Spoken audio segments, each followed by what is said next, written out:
New York, 24th April 1971, from The Awakening of Intelligence. We must look at our relationship as it actually is now. Every day, and in observing what it is, we shall discover on how to bring about a change in that actuality. So we are describing what actually is. Each one lives in his own world, in his world of ambition, greed, fear, the desire to succeed, and so on. If I'm married, I have responsibilities, children. I go to office or some place of work, husband and wife, boy and girl, meet each other in bed. And that's what we call love. Leading separate lives, being isolated, building a wall of resistance around ourselves, pursuing a self-centered activity. Each one is seeking security. Psychologically, each one is depending on the other for comfort, for pleasure, for companionship. Because each one is so deeply lonely, each demands to be loved, to be cherished, each one is trying to dominate the other. You can see this for yourself if you observe yourself. Is there any kind of relationship at all? There's no relationship between two human beings, though they may have children, a house. Actually, they're not related. If they have a common project, that project sustains them, holds them together. But that's not relationship. Realizing all this, one sees that if there is no relationship between two human beings, then corruption begins. Not in the outward structure of society, in the outer phenomena of pollution, but in the inner pollution, destruction. Human beings actually have no relationship at all, as you haven't. You may hold the hand of another, kiss each other, sleep together, but actually, when you observe very closely, is there any relationship at all? To be related means not to be dependent on each other, not to escape from your loneliness through another, not to try to find comfort, companionship through another. When you seek comfort through another, or dependent, and so on, can there be any kind of relationship? Aren't you then using each other? We're not being cynical, actually observing what is. That is not cynicism. To find out what it actually means to be related to another, one must understand this question of loneliness, because most of us are terribly lonely. The older we grow, the more lonely we become, especially in this country. Have you noticed what old people are like? Have you noticed their escapes, their amusements? They have worked all their lives and they want to escape into some kind of entertainment. Seeing this, can we find a way of living in which we don't use another psychologically, emotionally, not dependent on another, not use another as a means of escape from our own torture, from our own despairs, from our own loneliness? To understand this is to understand what it means to be lonely. Have you ever been lonely? Do you know what it means? That you have no relationship with another, or completely isolated? You may be with your family, in a crowd, in the office, wherever you are, when this complete sense of utter loneliness, with its despair, suddenly comes upon you. Until you solve that completely, your relationship becomes a means of escape, and therefore it leads to corruption, to misery.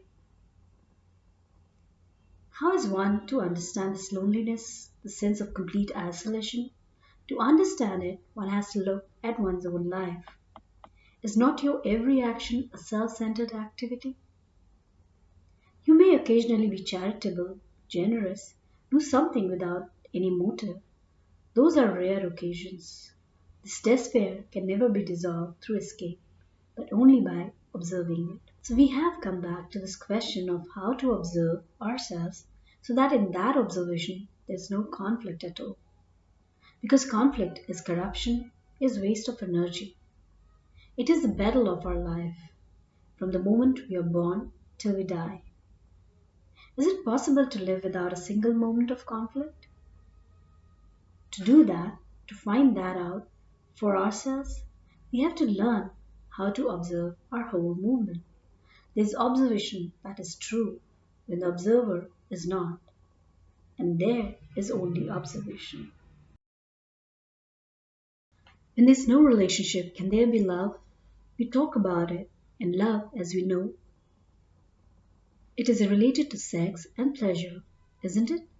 Some of you say no. When you say no, then you must be without ambition. Then there must be no competition, no division, as you and me, we and they. There must be no division of nationality or the division brought about by belief, by knowledge. Then only can you say you love. But for most people, love is related to sex and pleasure and all that travail that comes with it jealousy, envy, antagonism. You know what happens between man and woman. When the relationship is not true, real, deep, completely harmonious, then how can you have peace in the world? How can there be any end to war? So, relationship is one of the most, or rather the most important thing in life. That means that one has to understand what love is. Surely one comes upon it strangely without asking for it. When you find out for yourself what love is not, then you know what love is. Not theoretically, not verbally, but when you realize actually what it is not. Not to have a mind that is competitive, ambitious, a mind that is striving, comparing, imitating. Such a mind cannot possibly love. So, can you living in this world have completely, without ambition, completely, without ever comparing yourself with another? Because the moment you compare, then there is conflict, there is envy, there is the desire to achieve, to go beyond the other. In a mind and a heart that remembers the hurts, the insults, the things that have made it insensitive and dull, can such a mind and heart know what love is? Is love pleasure? And yet, that is what we are pursuing consciously, unconsciously. Our gods are the result of our pleasure. Our beliefs, our social structure, the morality of society, which is essentially immortal, is the result of our pursuit of pleasure. And when you say, I love somebody, is it love? That means no separation, no domination, no self censored activity. To find out what it is, one must deny all this. Deny it in the sense of seeing the falseness of it. Once you once see something as false, which you have accepted as true, as natural, as human, then you can never go back into it. When you see a dangerous snake or a dangerous animal, you never play with it. You never come near it. Similarly, when you actually see that love is none of these things, feel it, observe it, chew it, live with it, are totally committed to it, then you will know what love is, what compassion is, which means passion for everyone. We have no passion, we have lust, we have pleasure. The root meaning of the word passion is sorrow. We've all had sorrow of some kind or another, losing somebody, the sorrow of self pity, the sorrow of the human race, both collective and personal. We know what sorrow is the death of someone whom you consider you have loved. When we remain with that sorrow totally, without trying to rationalize it, without trying to escape from it in any form, through words or through action, when you remain with it completely, without any movement of thought, then you will find that out of that sorrow comes passion. That passion has a quality of love, and love has no sorrow. Can you find out how to live a life now? Today, in which there is always an ending to everything that you began? Not in your office, of course, but inwardly, to end all the knowledge that you have gathered. Knowledge being your experiences, your memories, your hurts, the comparative way of living, comparing yourself always with somebody else, to end all that every day, so the next day your mind is fresh and young. Such a mind can never be hurt, and that is innocence. One has to find out for oneself what it means to die. Then there is no fear. Therefore, every day is a new day. And I really mean this. One can do this so that your mind and your eyes see life as something totally new. That is eternity. That is the quality of the mind that has come upon this timeless state, because it has known what it means to die every day, to everything it has collected during the day. Surely in that there is love. Love is something totally new every day, but pleasure is not. Pleasure has continuity. Love is always new, and therefore it is its own eternity. Do you want to ask any questions? Questioner. You seem to believe in sharing, but at the same time, you say that two lovers or husband and wife cannot shouldn't base their love on comforting each other. I don't see anything wrong in comforting each other. That is sharing. Krishnamurti ji, what do you share? What are we sharing now? We talked about death, we talked about love, about the necessity of total revolution, about completely psychological change, not to live on the old pattern of formulas of struggle, pain, imitation, conformity, and all the rest of the things man has lived through millennia and produced this marvelous, messy world. We have talked about death. How do we share that together? Share the understanding of it, not the verbal statement, not the description, not the explanation of it. What does it mean to share the understanding? To share the truth which comes with the understanding? And what does understanding mean? You tell me something which is serious, which is vital, which is relevant, important, and I listen to it completely because it is vital to me. To listen vitally, my mind must be quiet, isn't it? If I am chattering, if I am looking somewhere else, if I am comparing what you are saying with what I know, my mind is not quiet. It is only when my mind is quiet and listens completely that there is understanding of the truth of the thing. We share that together. Otherwise, we can't share. We can't share the words. We can only share the truth of something. You and I can only see the truth of something. And the mind is totally committed to the observation. You see the beauty of sunset, the lovely hills, the shadows, and this moonlight? How do you share with a friend? By telling them, do look at that marvelous hill. You may say it, but is that sharing? When you actually share something with another, it means you must both have the same intensity, at the same time, at the same level. Otherwise, you can't share, can you? You must both have a common interest, at the same level, the same passion. Otherwise, how can you share something? You can share a piece of bread, but that's not what we are talking about.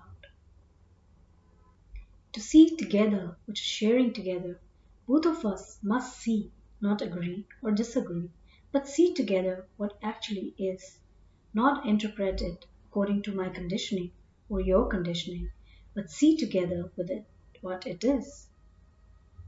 And to see together, one must be free to observe, one must be free to listen. That means to have no prejudice. Then only with that quality of love is there a sharing. Questioner. So when you speak of relationship, you speak always of a man and a woman or a girl and a boy. Will the same things you say about relationship also apply to a man and a man or a woman and a woman? Homosexuality? Questioner. If you wish to give it that name, sir, yes. Krishnamurti, you see, when we are talking of love, whether it is of man and a woman and a woman, a man and woman, we are not talking of a particular kind of relationship. We're talking about the whole movement, the whole sense of relationship, not a relationship with one or two. Don't you know what it means to be related to the world when you feel you are the world? Not as an idea that's appalling, but actually to feel that you're responsible, that you're committed to this responsibility. That is the only commitment, not to be committed through bombs or committed to a particular activity, but to feel that you are the world and the world is you. Unless you change completely, radically, and bring about a total mutation in yourself, do what you will outwardly, but there will be no peace for man. If you feel that in your blood, then your questions will be related entirely to the present and to bringing about a change in the present, not to some speculative ideals. Brockwood Park, 30th August 1977. Krishnamurti. With all your experiences, with all your knowledge, with all the civilization that you have behind you, of which you are the result, why is there no compassion in your daily life? To find out why you don't have it, why does it exist in the human heart, in mind, in outlook? Don't you ask all the question? Do you love anybody? Questioner. I wonder, sir, what love is all about? Krishnamurti. Please, sir, I'm asking you most respectfully whether you love anybody at all. You may love your dog, but the dog is your slave. Apart from animals and buildings and books and poetry and love of the land, do you love anybody? That means not asking anything in return, not ask anything from that person you love, not being dependent on that person at all. Because if you are dependent, then fear, jealousy, anxiety, hatred, anger begin. If you are attached to somebody, is that love? Find out, and if all that is not love, I'm just asking. I don't say it is or it is not. Then how can you have compassion? We're asking for something much more than love when we don't even have just ordinary love for another human being. Questioner. How do you find that love? Krishnamurti, I don't want to find that love. All I want to do is to remove that which is not love, to be free of jealousy, attachment. Questioner, that means we should have no fragmentation? Krishnamurti, sir, that is just theory. Find out if you love somebody. How can you love when you're concerned about yourself, your problems, your ambitions, your desire for success, your desire for so much? Putting yourself first and the other second, or the other first and you second? It is the same thing. We have asked so many questions. Can we sit together and go into whether I can be free of attachment? Understanding, even verbally, that love cannot exist when there's jealousy or attachment. I will have a dialogue with myself, shall I? And you listen. I realize by listening to this that I don't love. That is a fact. I'm not going to deceive myself. I'm not going to pretend to my wife that I love her, or to a woman or a girl or boy. Now, first of all, I don't know what love is, but I do know that I'm jealous. I do know that I'm terribly attached to someone, and that in that attachment there's fear, there's jealousy, there's anxiety, there's sense of dependency. I don't like to depend, but I depend because I'm lonely. But I'm shoved around by society, in the office, in the factory, and I come home and I want to feel comfort, companionship, to escape from myself. So I'm dependent, attached to that person. Now I'm asking myself, how am I to be free of this attachment? Not knowing of what love is, I would pretend I have love of God, love of Jesus, love of Krishna. I throw out all that nonsense. How am I to be free of this attachment? I am taking that just as an example. I won't run away from it, right? I don't know how it is going to end up with my wife when I'm really detached from her. My relationship to her may change. She might be attached to me and might not be attached to her or any other woman. You understand? It isn't that. I want to be detached from her and join another woman. That is silly. So, what should I do? I won't run away from the consequence of being totally free of all that attachment. I'm going to investigate. I don't know what love is, but I see very clearly, definitely, without any doubt, that attachment to a person means fear, anxiety, jealousy, possession, and so on.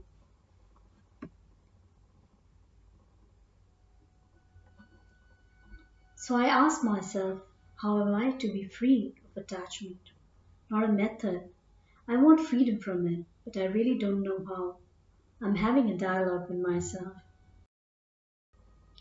So I begin to inquire, and then I get caught in a system.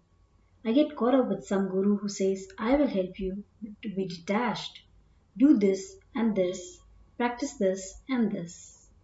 I want to be free from it, and I accept what the silly man says because I see the importance of being free, and he promises me that if I do this, I will have a reward. So I want to be free in order to have a reward. You understand? I'm looking for a reward, so I see how silly I am. I want to be free, and I get attached to the reward. I represent the rest of humanity, and I really mean it. Therefore, if I'm having a dialogue with myself, I am in tears. It's a passion for me. I don't want to be attached, and yet I find myself getting attached to an idea. That is, I must be free. And someone's book for idea says, do this and you will have that. So the reward becomes my attachment. And then I say, look what I have done. Be careful. Don't get caught in that trap.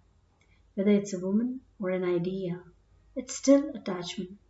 I have learned that exchanging it for something else is still attachment. So I'm very watchful now. Then I say to myself, is there a way, or what am I to do, to be free of attachment? What is my motive? Why do I want to be free from attachment?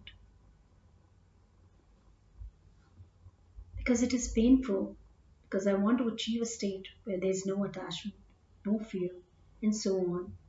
Please follow me because I am representing you. What is my motive in wanting to be free? I suddenly realize a motive gives a direction, and that direction will dictate my freedom. What do I have? A motive. What is motive? A motive is a movement, a hope to achieve something. The motive is my attachment.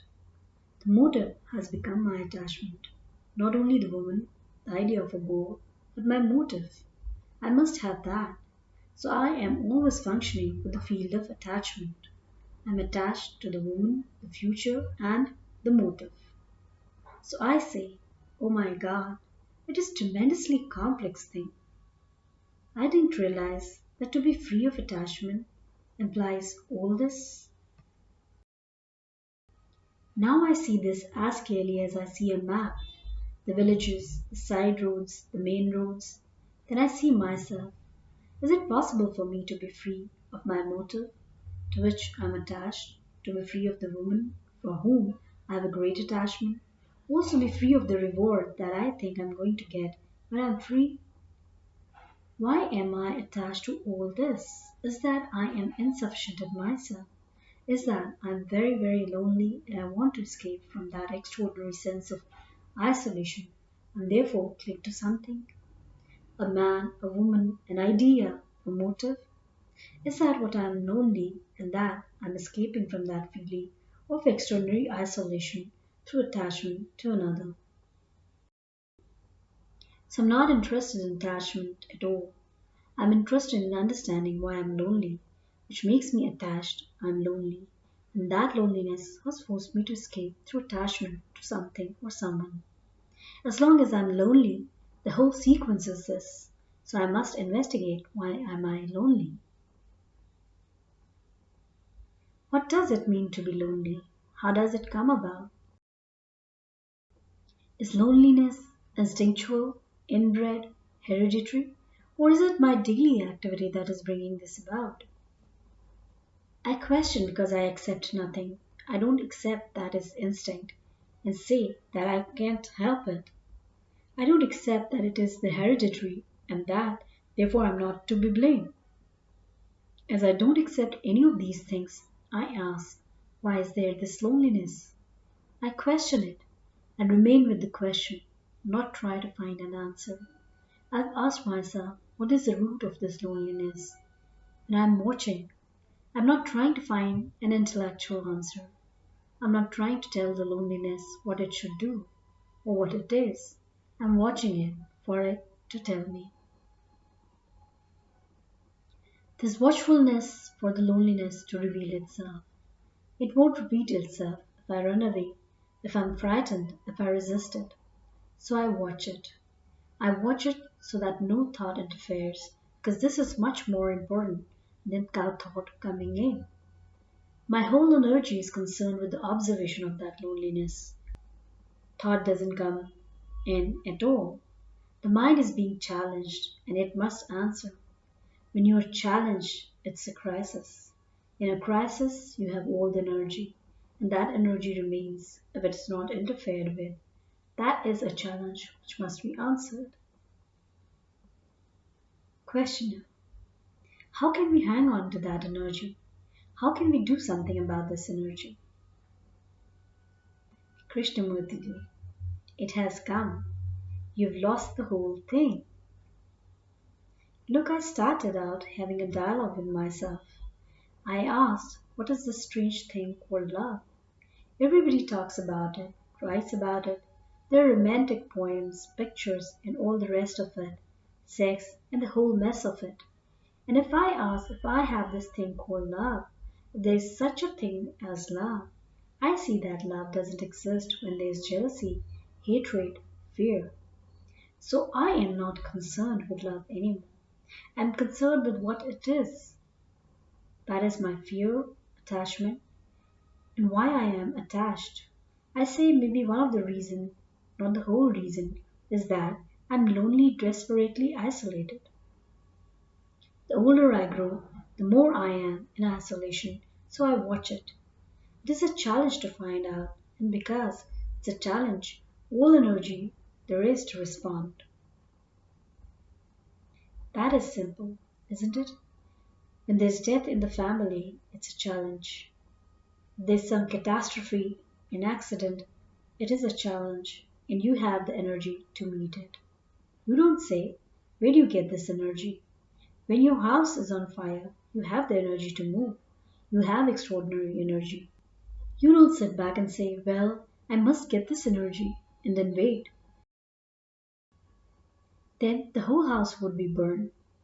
So there is tremendous energy to answer this question, why there is this loneliness. I've rejected ideas, suppositions, theories of hereditary or instinct. All that means nothing to me. It is what it is. So why am I lonely? Not I. Why is there this loneliness which is every human being, if he is at all aware, goes through superficially or most profoundly? Why does this come into being?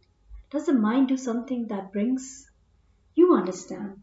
Having rejected theories, instincts, hereditary, I'm asking if the mind brings this about. Is the mind, the brain doing that? The mind is partly the movement of thought.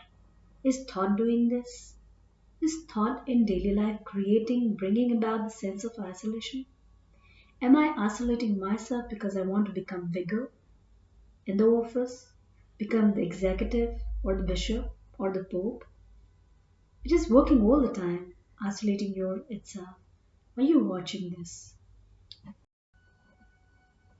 Questioner: I think it isolates itself in relation to how crowded it is.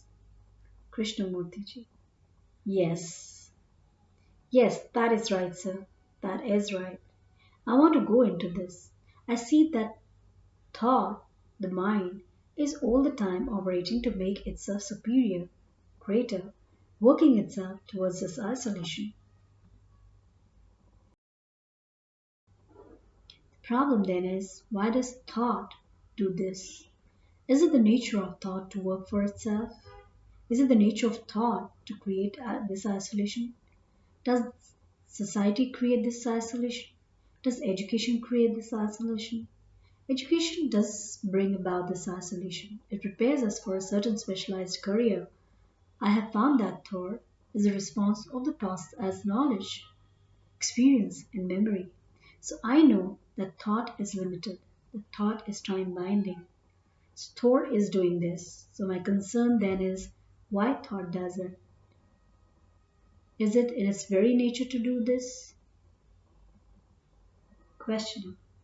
What is really inside is being hidden all the time, and therefore thought must be deceptive, must lead to isolation, because nobody knows what anybody else is feeling because of all the pretense.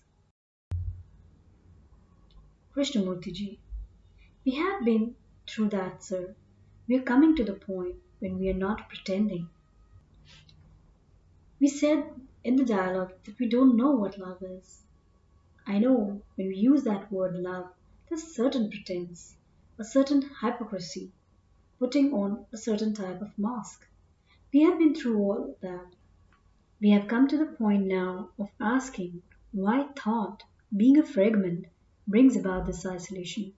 If it does, I have found it does in my conversations with myself because I've seen that thought is limited, that thought is time binding, that whatever it does must be limited, and that in that limitation it has found security. It has found security in saying, I have a special career in life. It has found security in saying, I'm a professor and I am perfectly safe.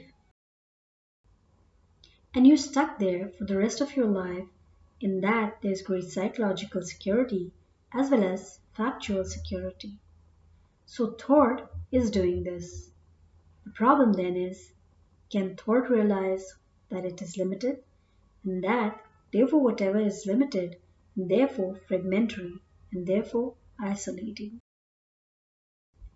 Whatever it does, will be this? This is a very important point. Can thought realize its own limitation, or does thought say to itself, I am limited? You understand the difference? Thought being me, do I say that the thought is limited, or does thought itself realize unlimited? The two things are entirely different.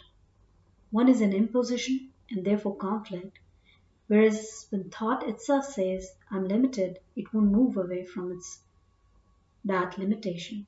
That is very important to understand because it is the real essence of the thing. We are imposing on thought what it should do.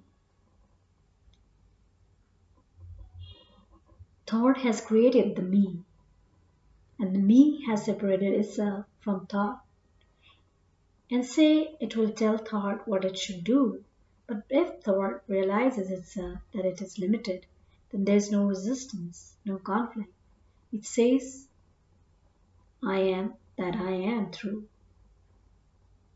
In my dialogue with myself, I am asking if thought realizes this itself, or am I feeling it that it is limited? If I'm telling it that it is limited, then I become separate from the limitations. Then I struggle to overcome the limitations. Therefore, there is conflict, which is violence, which is not love. So, does thought realize itself that it is limited? I have to find out I am being challenged. I have energy now because I'm challenged.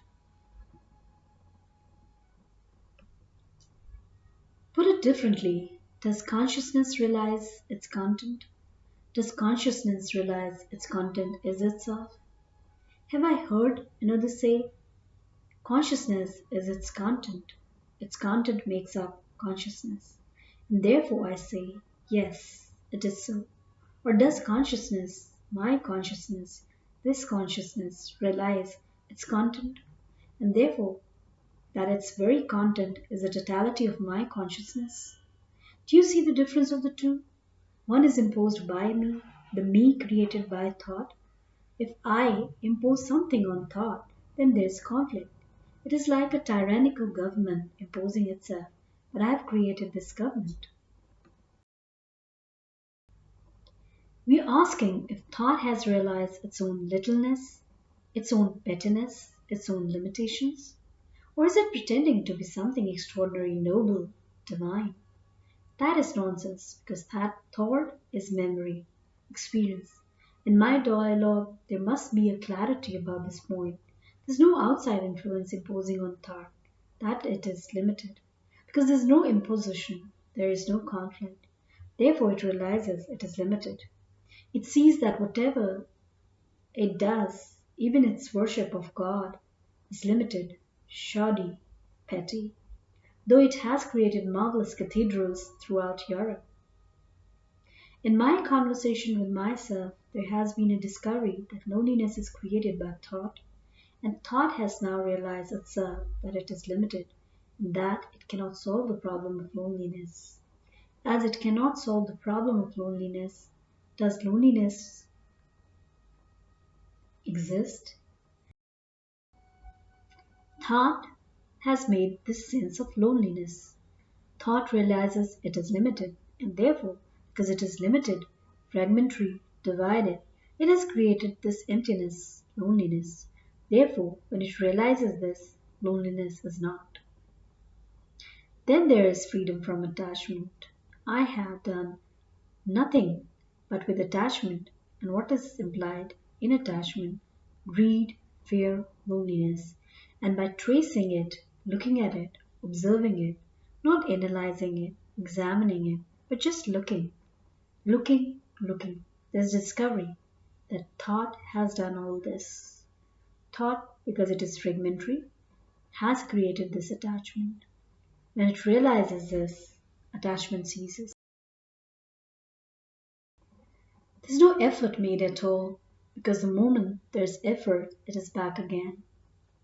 We have said that if there is to love, there's no attachment, and if there is attachment, there's no love. So there has been the removal of the major factor to negation of what it is.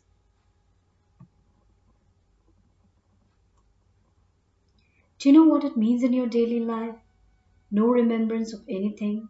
My wife, my girlfriend, or my neighbor told me. No remembrance of any hurt, no attachment, the image about her. I was attached to the image thought had created about her.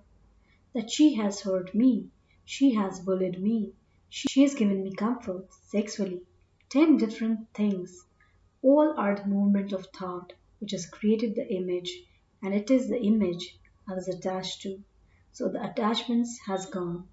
There are other factors, fear, pleasure, comfort in that person or in that idea. Now must I get through all the step by step, one by one, or are they all over? Must I investigate fear and the desire for comfort as I have investigated attachment? Must I observe why I seek comfort? Is it because I'm sufficient that I want comfort, that I want a comfortable chair, a comfortable woman or man, or a comfortable idea? I think most of us do want to have a comfortable, secure idea which can never be shaken. I get terribly attached to. And if anybody says it is nonsense, I get angry, I get jealous, I get upset because he's shaking my house. I see I don't have to go through the investigations of all those various factors. If I see it at one glance, I've captured it. So, through negation of what is not love, the other thing is, I don't have to ask what love is.